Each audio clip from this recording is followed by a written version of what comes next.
Welcome. This is 46 News, Red River TV. I'm Kevin, and today we're going to be talking about a couple of stories. And the main narrative I want to touch on with these stories is the left actually protecting women? Because these two stories point to a left-wing agenda that seems to be hurting women every step of the way. So let's go into the first story.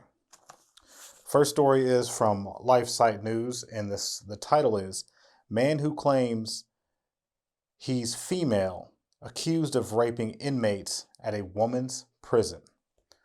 Now, this is everything that us folks on the right have been warning about when it comes to these male inmates saying that they're women and getting put into these female prisons.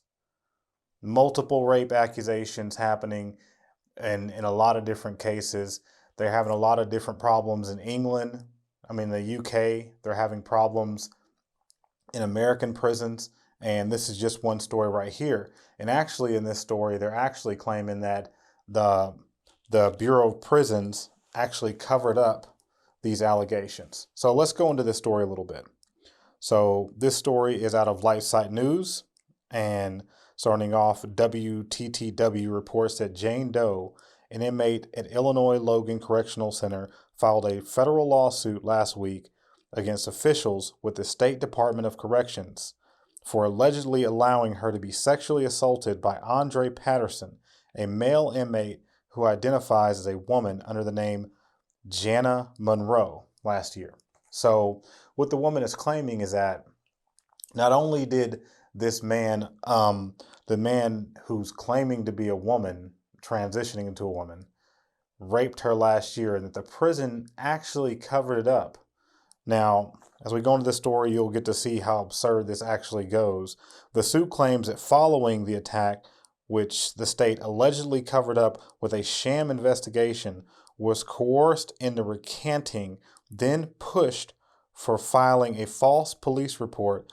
They did this, the suit contends, to justify the transfers of transgender inmates from male to female prisons, which has been contentious policy within IDOC. IDOC is so far not responding to press inquiries about the case, but Alan Mills, who heads the Chicago-based Upton People's Law Center, has represented Patterson, did respond. He suggested that the complaint is without merit because the Department of Corrections investigated this incident and found that it was consensual sex and not rape. So that actually, this lawyer's arguing for the man Patterson, who claims to be a woman, that, oh, this sex was consensual. Like, that makes it any better. If any of you have been connected with prisons, if any of you are like prison guards or actually have been incarcerated, you know that having sex in prison is a huge no-no. And to have men go into these prisons claiming to be women and to be having sex, whether it be consensual or not, is highly problematic, and I'm sure causes a lot of issues within the prison. So let's continue the story. Yet the Illinois Times reports that Dr. William Puga, head of psychiatry at IDOC, testified that of the multiple rape accusations directed at Patterson, some were false, but many were legitimate. Puga further testified that Patterson, who has not had his genitals mutilated or removed, ceased hormone treatments upon arriving at the women's prison. So this guy, he rolls up to the prison and he's like, oh man, I'm about to stop taking these hormone medications, because you know what he's about to do. He thinks he's about to get it on. So you have a man that's claiming to be a woman, not taking his hormones, and so he's not transitioning. And he still has his genitals. He's in there just acting a fool. And yeah, the psychiatrist kept it real. He's like, yeah, some of these were consensual, but a lot of these were rape. So this guy's in here, he's just having a smorgasbord. He's just doing whatever he wants to do. So let's continue the story. Logan Correctional Warden Glenn Austin testified in a deposition that Patterson has been a generally troublesome inmate. Multiple tickets, serious infractions, previous PREA Prison Rape Elimination Act allegations, inappropriate sexual behavior, and a confirmed investigation that substantial sexual misconduct, he said. her actions, and he's calling the man a her, at the facility, I think with her history, to me, it is very concerning. I don't think that, so the answer is no. I don't think that. So when he was asked, does he think that this has been a model prisoner? He's like, no, this person's not transitioning into the prison at all. There's been multiple serious allegations of sexual misconduct, whether it be rape or otherwise, going on with this inmate. Clearly nothing but a problem. So I don't understand what's going on here, but you have these leftist organizations representing this person, because I mean, how else is a miscreant like this going to be able to afford legal representation? Of course, it's free. It's coming from these left-wing activists who want to shape the Bureau of Prisons in order to let men like this predators.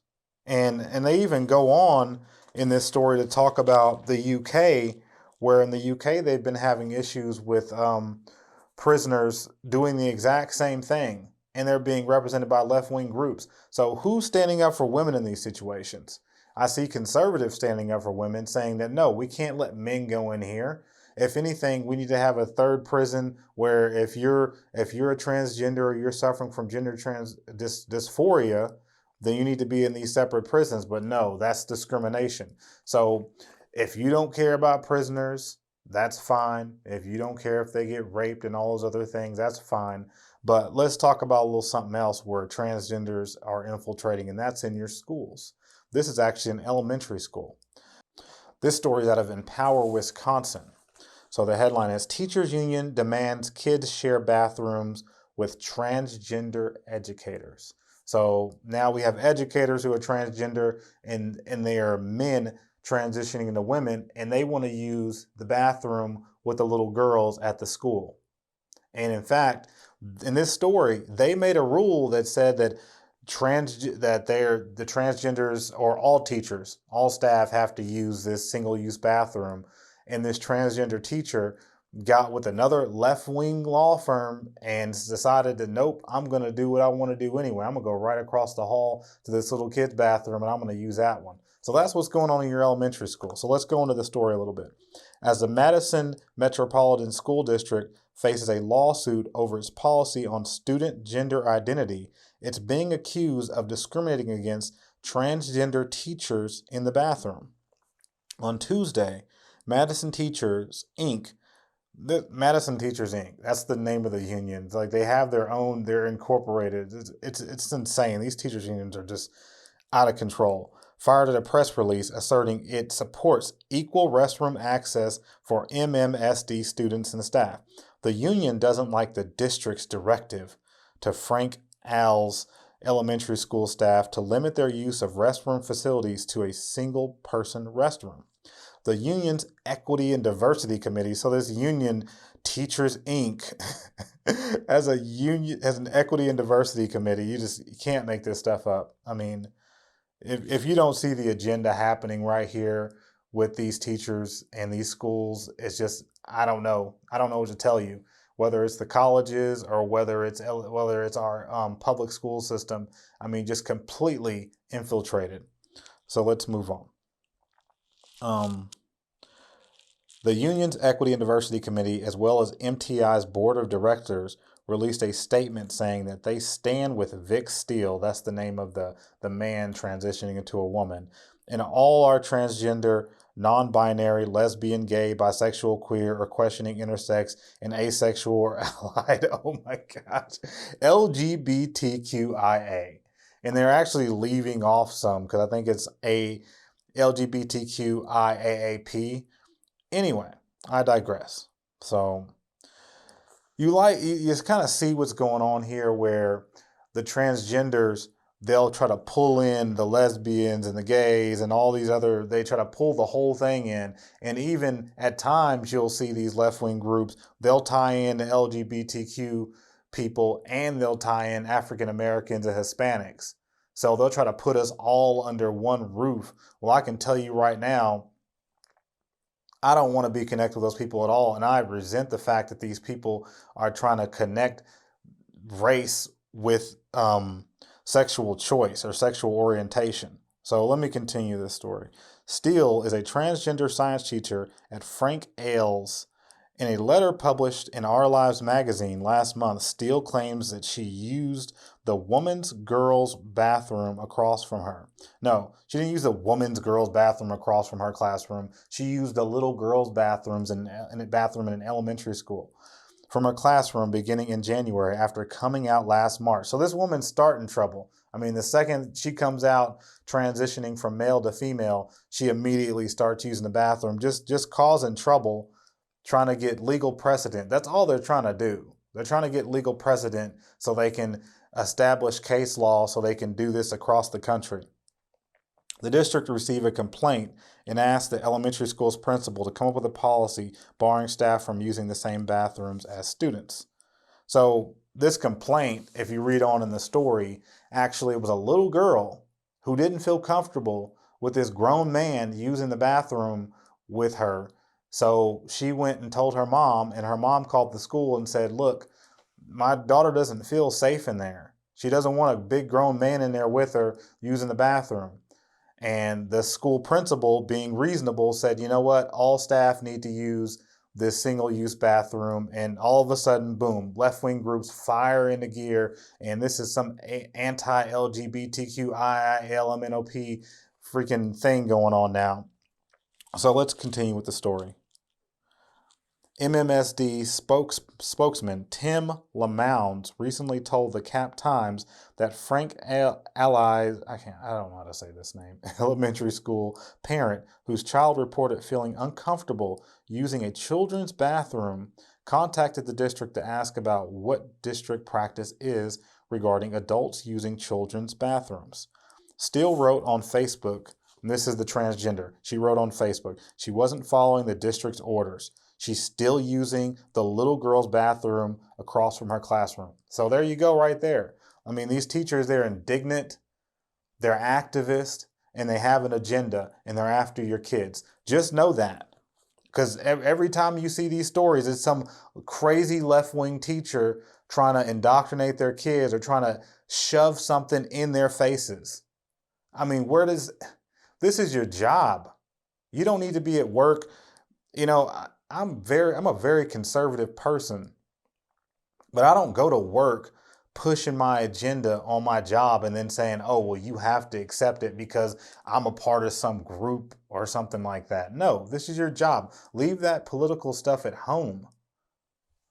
Anyway, let's continue. I can't say what will happen next, but I'm hopeful the district, will proceed with more care and that they will bring more voices, especially transgender voices and the voices of other marginalized people to the table. So any change of policy or practice is non-discriminatory.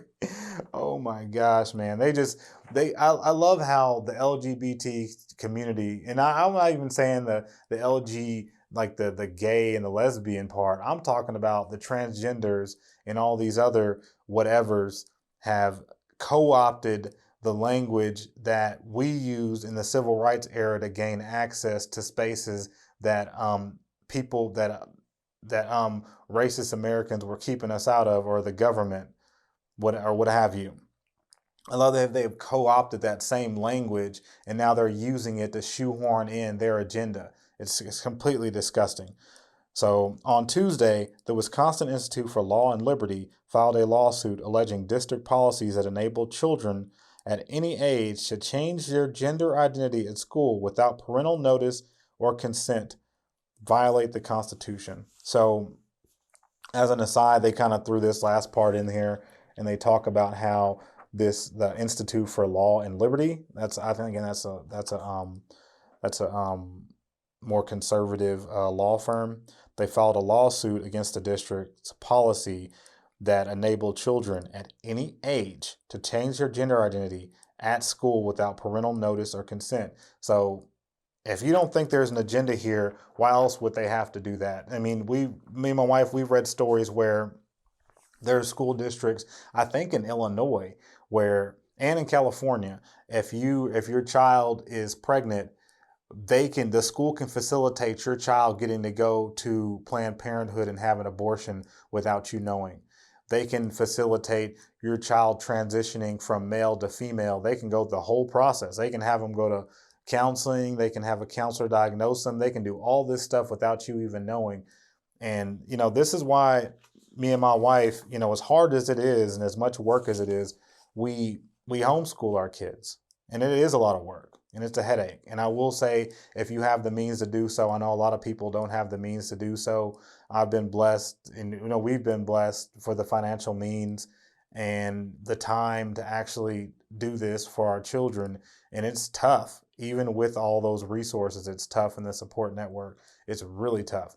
And I'm just glad we live in a state where we're able to, do that sort of thing. And it's actually quite easy in our state to do that because of the laws we have on the books. And, it's just tough because I don't really know what kind of answer to give a parent who, the majority of parents who are paying for this and they don't have a choice and their kids are basically being thrown on the lines. And all I can say is that you got to try to fortify your kids as much as you can, and you got to try to ask questions about what they're learning in school and look at the things that they're learning and be involved. And if you got to be in the PTA or if you got to go to meetings or anything like that, I guess that's what you got to do.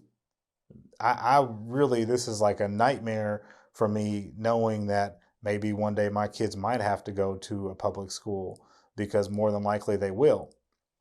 And also, if any of them decide to go to college, that's, an even bigger nightmare, because you see what's going on there right now. So I don't really know what the answer is right now. I would say supporting groups in Wisconsin, like the Institute for Law and Liberty, speaking out on your own in your own communities. And if you live in places like Illinois and California and stuff like that, I don't really know what to tell you. But if you live in states like Texas and Oklahoma and any a conservative state, then you probably have a lot more resources than our friends in the more blue areas might have. So I would just say watch out and speak out and all those different things, and you have a voice and there are things that you can do. Other than that, just be aware. And look, that's all I got. Until next time, bye.